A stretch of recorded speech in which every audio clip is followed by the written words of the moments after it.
Hi, I'm Peggy at Headshots by Peggy, and today we have Tobolowsky with us.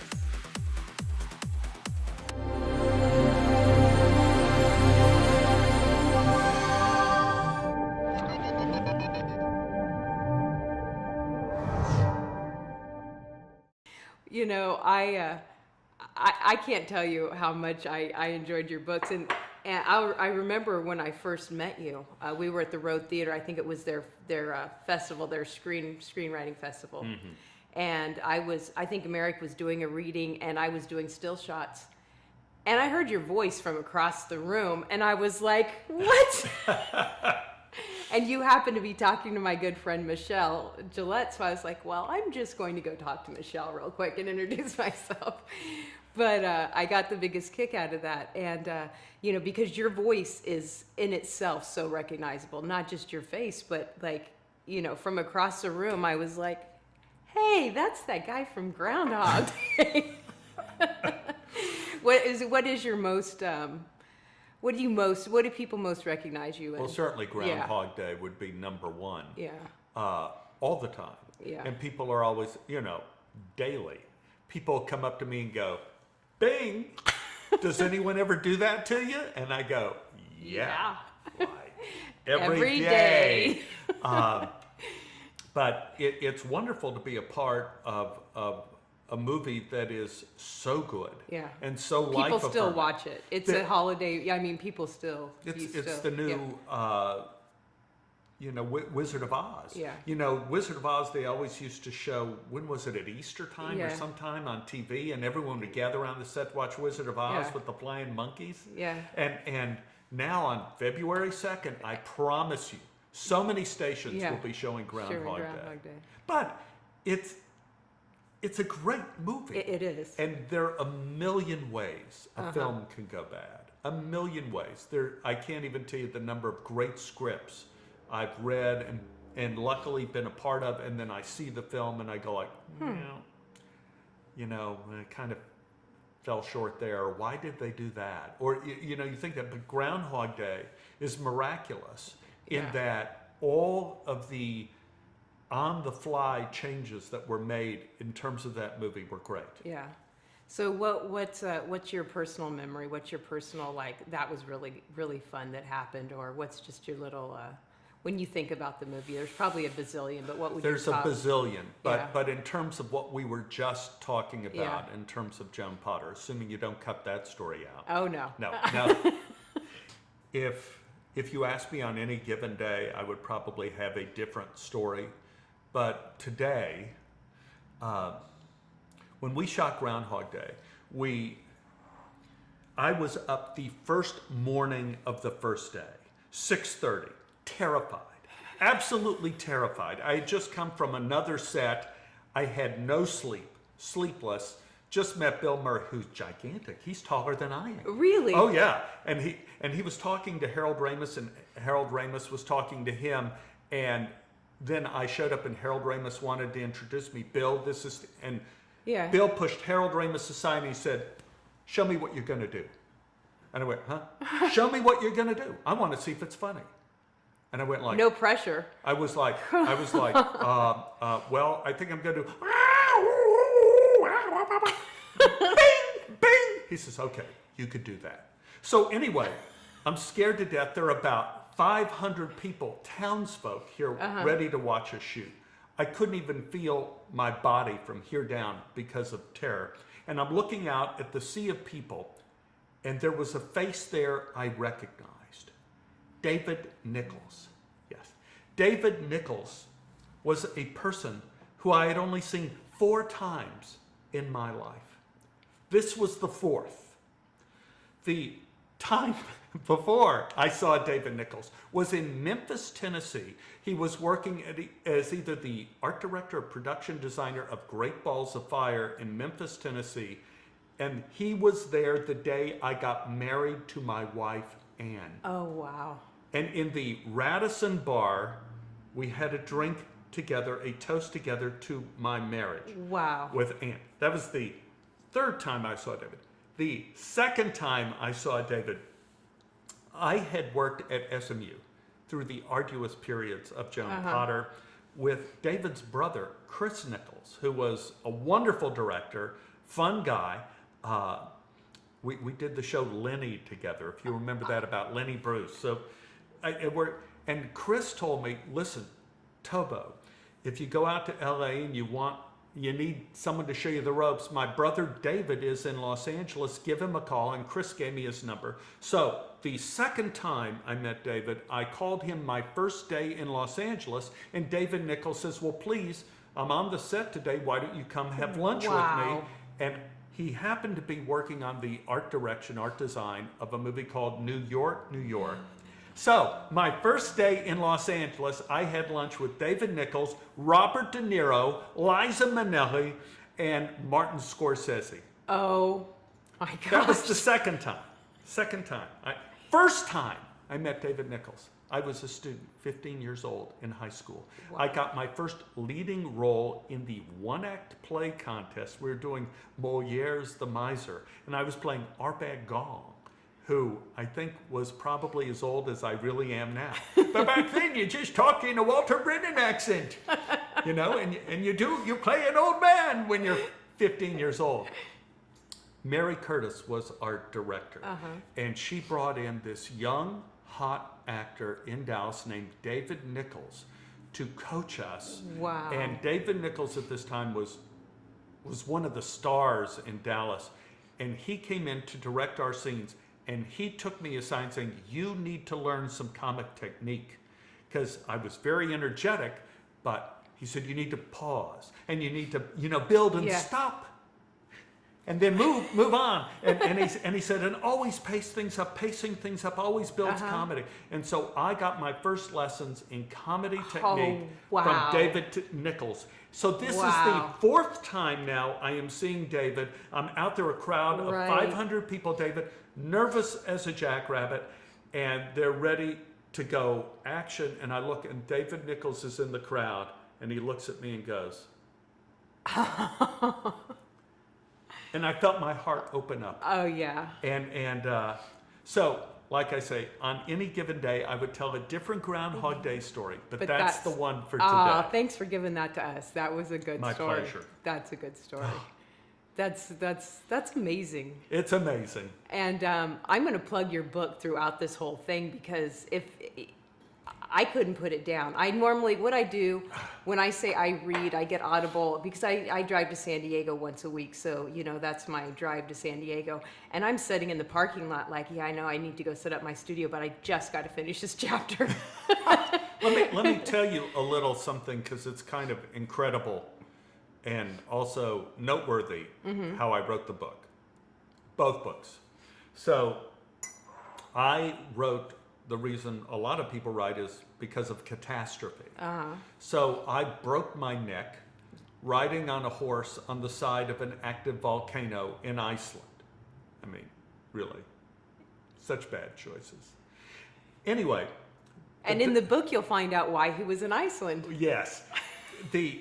The doctor told me when I got back to America, he told me I had a fatal injury, which was hilarious. Because obviously fatal means you're dead. Terrible misuse of the word fatal. So, at first I was terrified. Then I thought it was funny. Then I got home, and I'm in a brace now. Right? I'm like this. And I thought, well, what if what he told me was true? And I really died on that mountain in Iceland. What are some of the true stories in my life that I have not told my two boys? That they don't know about their dad. Yeah. And when you have a broken neck, there isn't a lot you can do. In fact, my wife, Ann, bless her heart. I mean, she had to help me do everything. Everybody thinks marriage is about the bedroom. It's about the emergency room. You have to find someone who will watch your back when you cannot, when you are defenseless. And Ann helped me eat. She helped me get dressed. She helped me get into the shower. It was very difficult for 3.5 months. I couldn't do anything. So, but I could write. So I said, to recover, I will start writing these true stories of my life that I never told my two sons. And it didn't matter that they were in chronological order. So whichever story came up, You just wrote. that's why it doesn't matter if you read the second Right. book before the first book. Actually, I think it makes more sense when you read the second book, because the second book kind of lays out a timeline. So when I'm reading your first book, I'm like, I know where he's talking. I know where he's at now. Like, Yes. I know where he's at now. Because But my mind works like this anyway, so all minds it doesn't matter. Time is not what we think time is, so it doesn't matter. Exactly. While I was writing this, a student at Harvard, David Chen, saw my movie Stephen Tobolowsky's Birthday Party, where I tell stories on camera, that was at the HBO Comedy Festival. He said, well, I love that movie. Do you have any other stories that we could record and put on the internet? And I'm in the brace, I go, well, it just so happens I still have some stories. He said, well, let's record them and I'll put them out there. And those became the Tobolowsky files. Those stories, which were on the internet for free, still for free, no salesman will call, the Tobolowsky files, is a program director at the NPR station in Seattle heard them and wrote me an email at home and said, can we play your stories on the radio? I go, sure, for free. No money was exchanged, for free.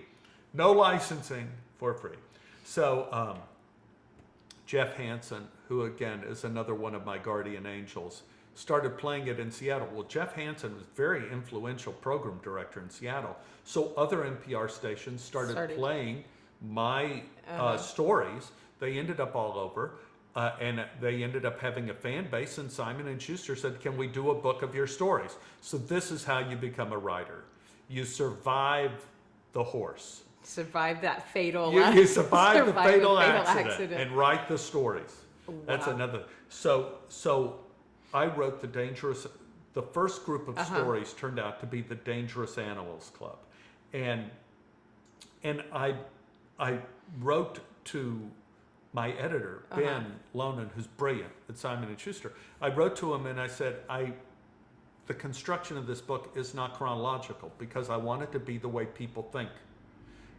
Chronological construct is artificial. Yeah. People never think, well, and then, let me tell you, Peggy, well, I parked my car and then I walked up the stairs and then I came here and sat down. And then my phone rang over here.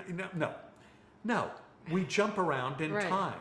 And so what I wanted in Dangerous Animals Club, that I begin with these stories kind of from childhood, and we see my love of Alice Nell Allen, the girl who lived down the street, and giving my mother a bouquet of flowers when I was 5. And to see this thing, and then meeting this girl in college that I fell in love with, Beth, and fell in love with her at first sight. And then stories about Joan Potter and my first adversary. And there's no real rhyme or reason to it. And then halfway through the book, it develops a kind of chronology in that it is my life with Beth and her deciding she didn't want to be an actor. She wanted to be, because she was never cast. It was so frustrating. She had such talent, but people wouldn't cast her because she was too much like a little girl. You know, she was always like a child. So she was becoming a 21-year-old child, a 22-year-old child, a 23. So she said, I wanted to be a writer. And I thought, great. You know, why don't you be a computer programmer or something where you can make a living? You know, it's like, so she decided in graduate school together that, and spoiler alert, so for her first full-length play, she won the Pulitzer Prize for Dramatic Literature. Yeah. Oh, so again, it isn't just you had to have her brilliance and you had to have her the fact that she did it. That's big, because a lot of times people talk about wanting to act or write, but they don't do it. They always have an excuse. But she was reshaped by her adversaries as well. Yeah.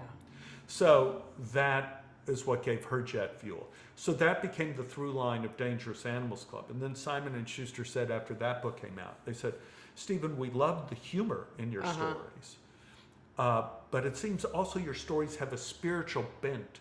Can you write another book of true stories? Thank you very much. That's held together with one spiritual through line. I said, sure, no problem. So That's actually what attracted me to that book. That's why I wanted, because I have a lot of different spiritual conflicts with a lot of organized religions, and I was like, I want to see what this let's see what this guy says. And it was actually, there's a lot of really powerful things that you have in there that just makes sense. You were talking, and I'm gonna blotch it up. So you were talking about. I didn't think I was gonna talk about this, or I would have gotten it together. In that book, you talked about you and your son, or your son talking to you. Something about time and forever, and if there's a forever. Do you have any idea what I'm talking about? The speed of everything? That's it. Yeah, one of the stories is the speed of everything. My sons, both of my sons turned into scientists and not artists, even though they were artists in high school. But they said, Dad, we've seen your life and we don't want our life to be anything like yours. And Anne was going like, hey, he's one of the ones that's doing okay. Give him a break. Right. But my son, Robert, who became an organic chemistry professor, now he's at UCLA teaching organic chemistry, was talking about everything in the universe is moving at the speed of everything, is what he says. That's what it was, the speed of sound and the speed of light. There's the speed of light, but it's really the speed of everything. Yeah. That we are all moving through space at the speed of everything. That there's this constant in the universe of what they call the Big Bang. Right. As we are flying away from one another, and then they postulate this will contract again. And we will all get very close. Hopefully we won't be around when that contraction happens. And it makes you wonder, like here we are sitting, talking here, but at the same time, we have no sense of the motion that we're flying. And clearly we are. We have gravity. The Earth's moving. Like Robert said that, the Earth is rotating at 1,000 miles an hour. Right. I don't travel very well. I'm already getting nauseous thinking of it. But we're unaware of that motion. And we're unaware of this motion that we're flying to parts unknown through the speed of everything. We're not yet. We reach out, like we're reaching out here, talking, and here with the cameras. We're reaching out, and we are creating a narrative here somehow. Just the narrative we're creating is miraculous, how all of these things don't fly into space. And I think about all of the ideas from my book, like the passing of my mother and my father, who's lost his eyesight now and his ability to walk, and all of my thoughts of them from their earlier times, I hold on to them before they fly away from me at the speed of everything. And it is this constant motion that I think becomes one of our obstacles in finding our narrative in our life. It is this motion that we are unaware of, and it is something that is for real and we have to deal with. Yeah. I'm going to say it 20 million times. You have to read his books because, I could talk to you all day and not even scratch half of the stories you have to tell. Right. Well, you've been in this business really your whole life because you were in, theater, you were, even in high school you were. So this is what you've always done. I feel like, with photography, I got my first camera when I was 9. This is what I do. It's to think of a life without a camera for me is like there's no way I can imagine that. I see people get dressed and go to drive and go to work and clock in and I think, I wonder if that would be fun or if I would blow my head. I'm pretty sure I would blow my head off, but no. but it's just it's something that you've always done and you've succeeded at it, and you've had failures and you've had crazy things that should have stopped a normal a person that didn't have Stephen inside of them. What I try to tell people, and this is where religion comes into it. First of all, I find that what people rebel against in religion isn't the code of or the philosophical ideas of that religion, but the politics of that religion. Exactly. You know, it isn't, for example, you know, the teachings of the Catholic Church, it's the fact of priests hiding other priests, abusing people. That's what they hate. It is the politics of things that people hate.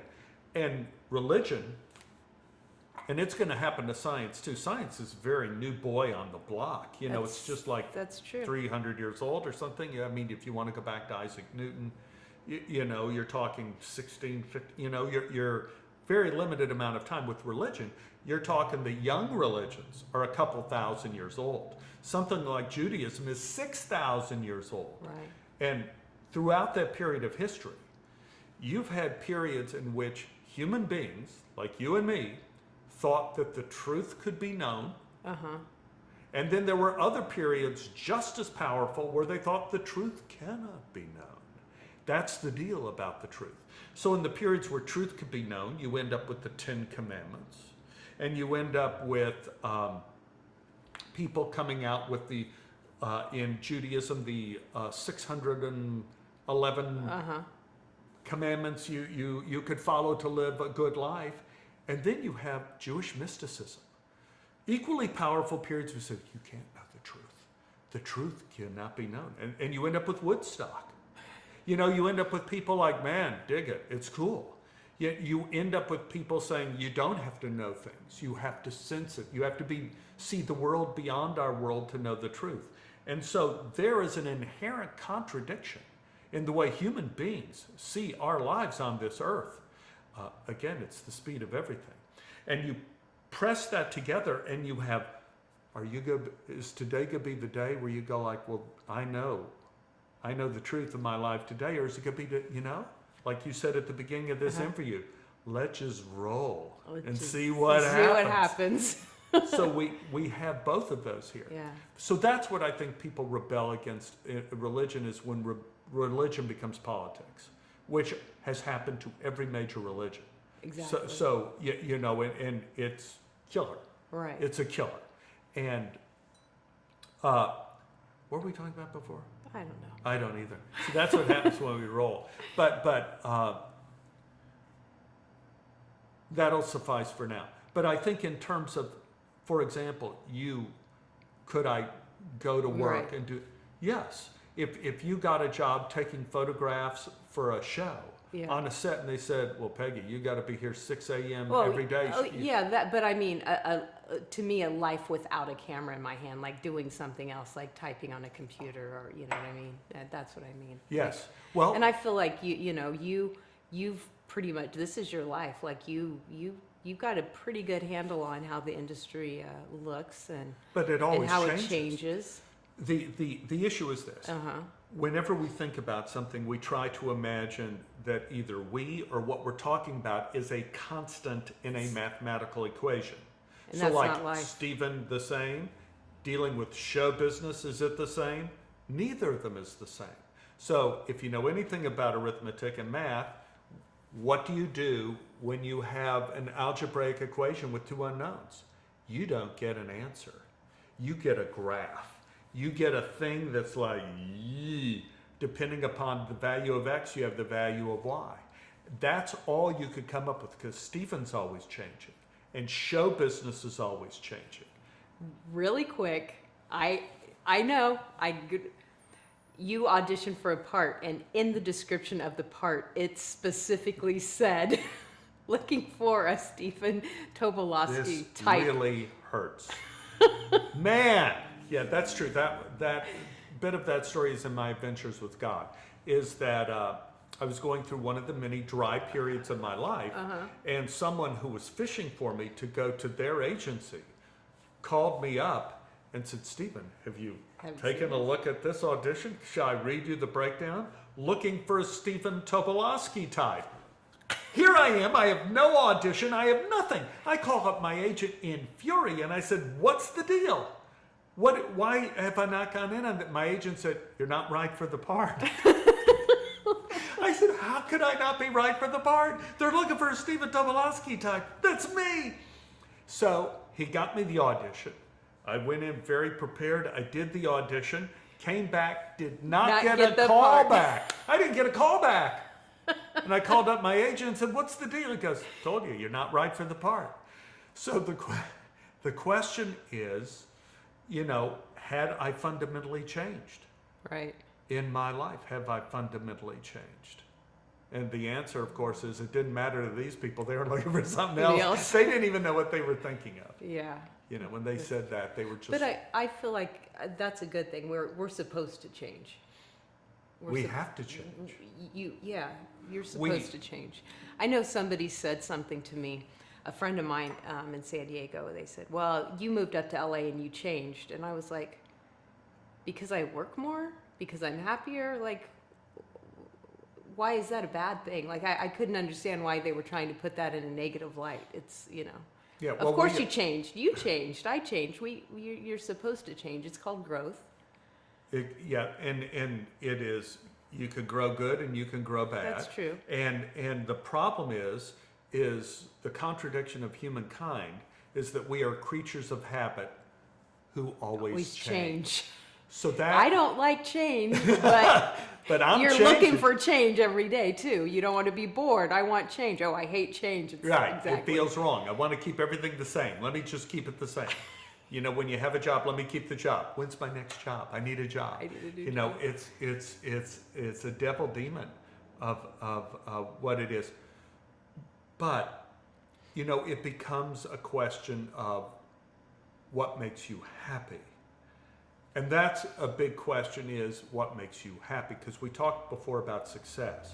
You know, a lot of times success does not make you happy because it separates you from the world.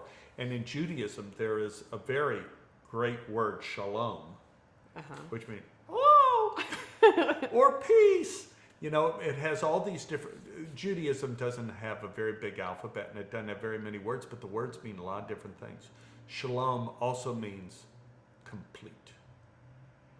And when we are happy are the moments in which we feel complete.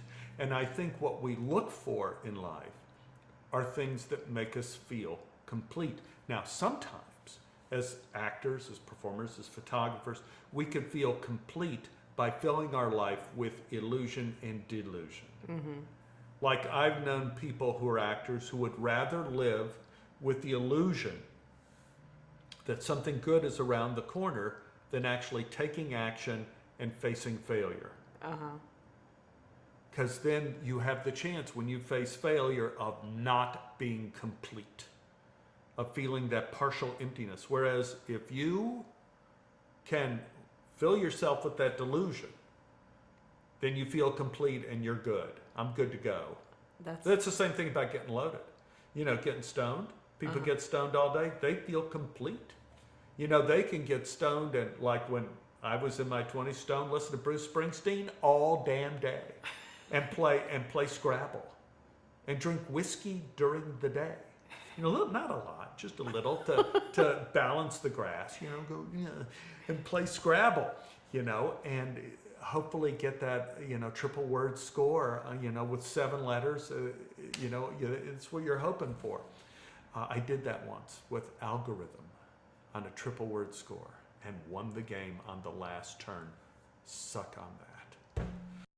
So the one thing I wanted to make sure that I ask you today is I want you to tell our viewers about your audition for Glee. Well, if you heard my story about Joan Potter, the Glee audition will make complete sense.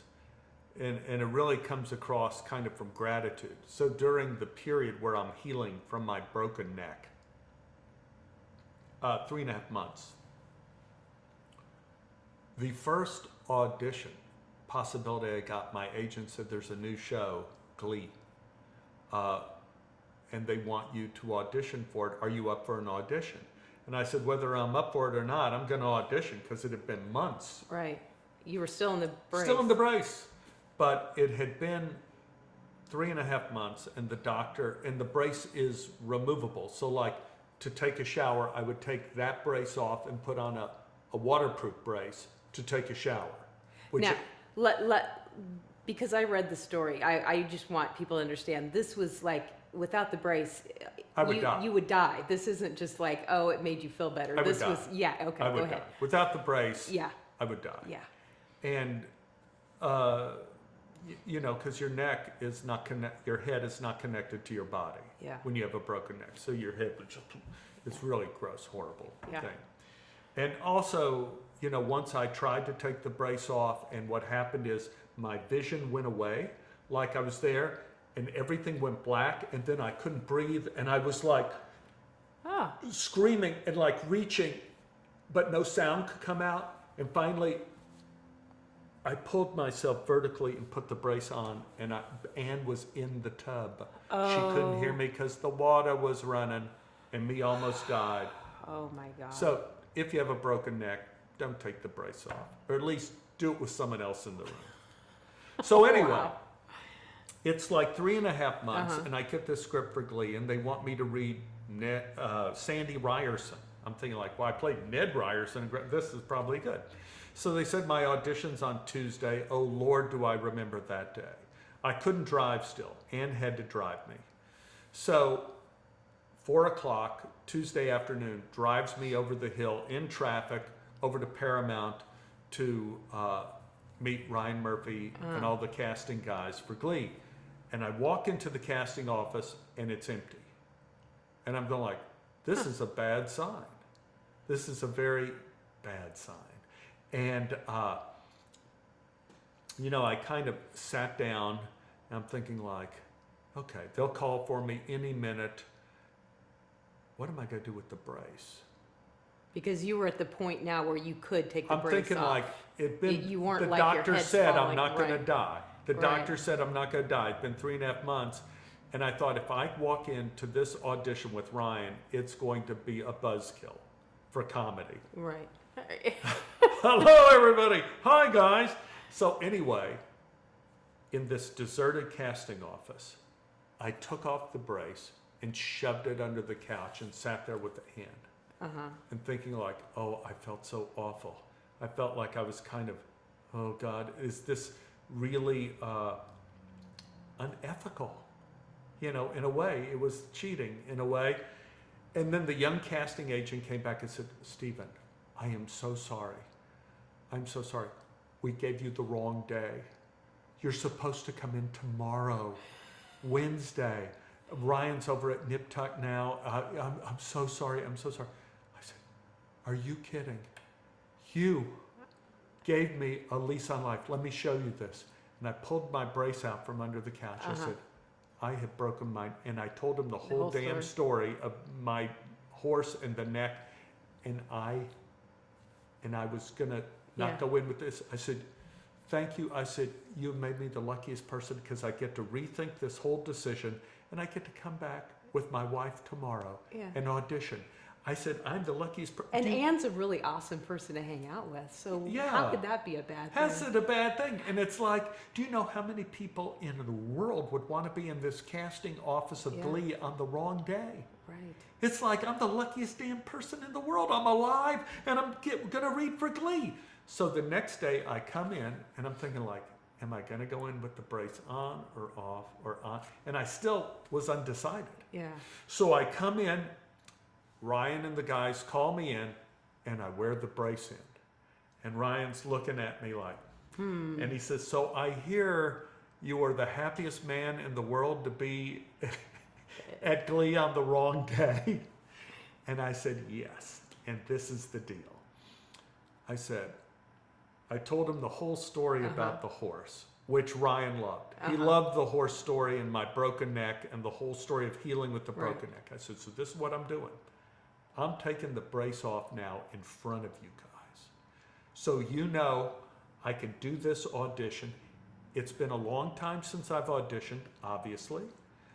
If I can't do it, I will pick up this brace and walk out of the room, no harm, no foul. But if not, you will know that I can do the job and I didn't lie to you on the first date. So I took it off. I did like 4 scenes from Glee. sang a little bit of Where Is Love, and then left. And 2 weeks later, I found out I got the part. So, you know.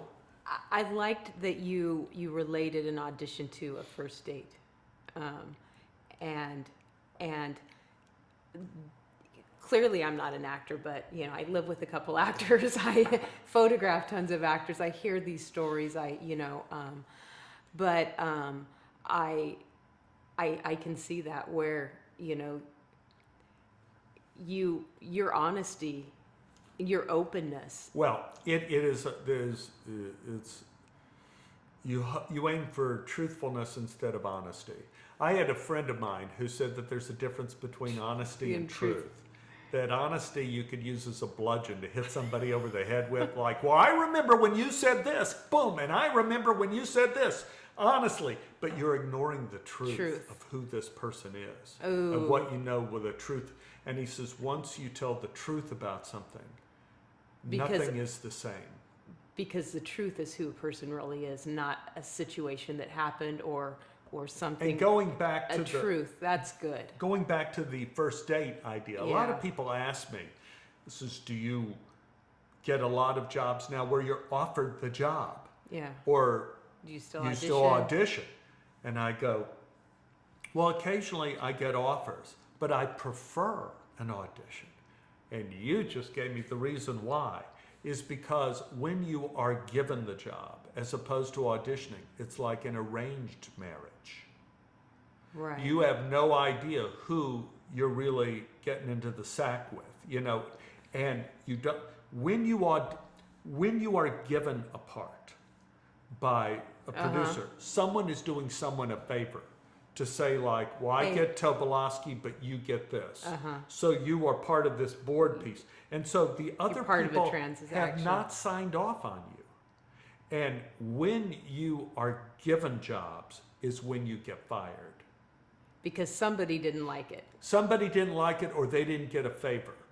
You know, well, whereas if you audition for people, everybody signs off on you and agree. This is the guy we're going with. So that at least they'll give you a little time before they fire you. I think if I were an actor, because it's easy for me to sit in the back seat and tell you what I think it would be like, but I think auditions sound really fun.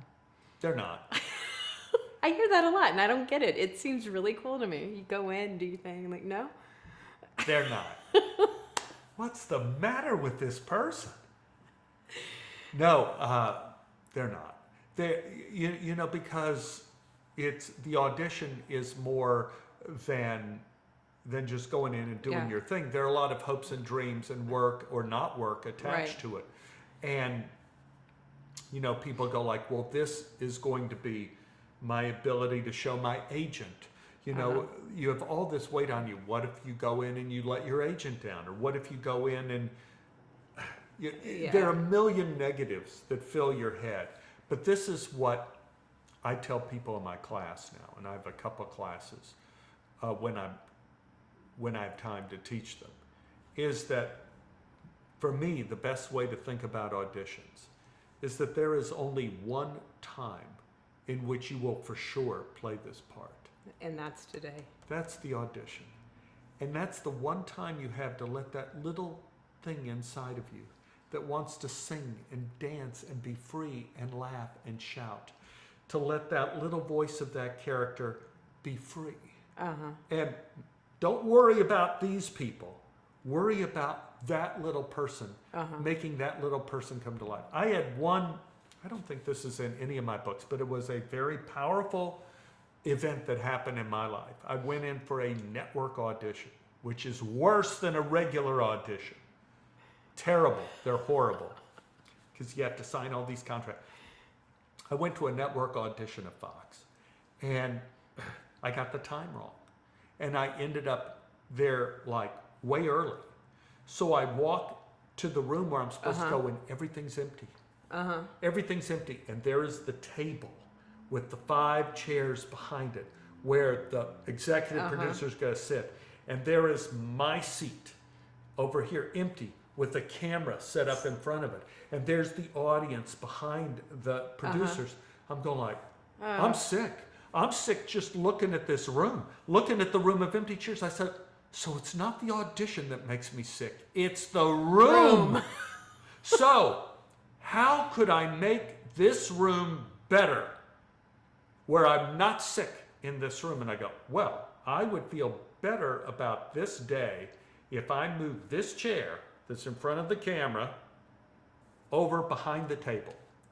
If I just drag this chair and I'm sitting behind the table too, and then I would feel just fine. And I thought, why? Because you're not being judged, you're a collaborator then. So think of auditions as your chance to collaborate and not being judged, and then they're not so horrible. Because really, you are a collaborator because you're bringing you to that script. Damn straight. You are, when you are an actor, you are a collaborator, no matter how much the writers, producers, and directors hate to admit it. You have to let it just be, and let the little critter inside of you come to life, and that's all you want to get out of it. Yeah. Is to let that happen. And you have to, I think you would have to get to the point where you enjoy collaborating and enjoy being able to play that role and enjoy, I mean, you know, because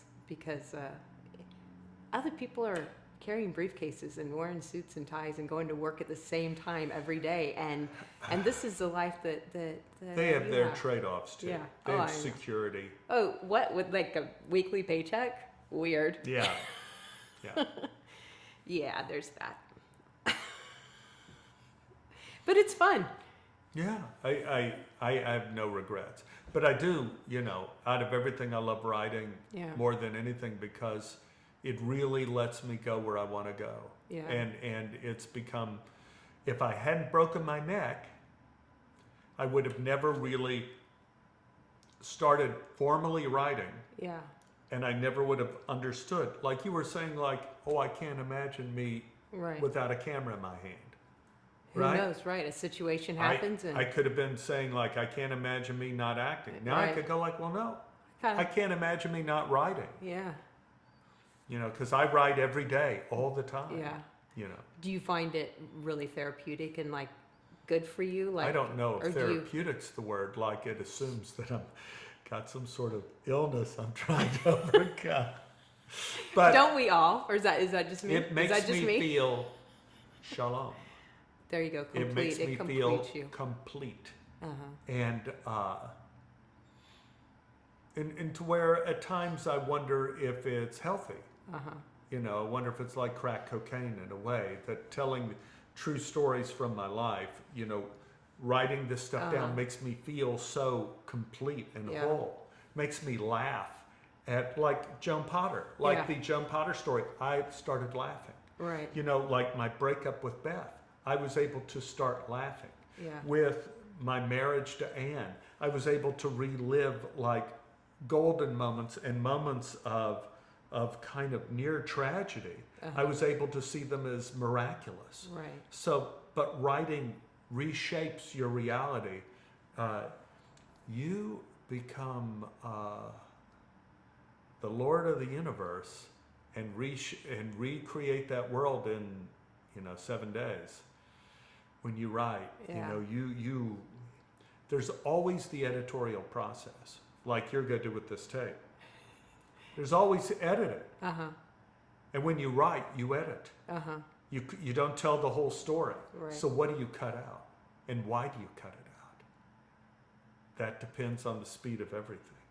That depends on how you deal with your obstacles, on what you end up cutting out.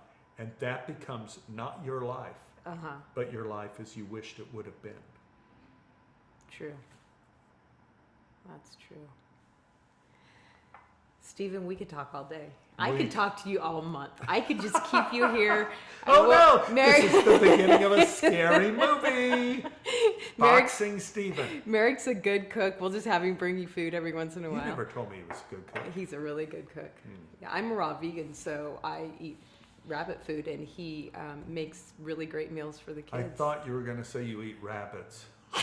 And you were going to be horrified because you were just feeding your rabbits before you came here. I was just feeding my bunnies, and I was going like, "Don't you eat my? You leave my rabbits alone." No, it's those carrots and lettuce that you feed. I could sit out there with you while you're feeding them and be like, "Oh, this is a great meal. Thank you, Stephen." Yeah.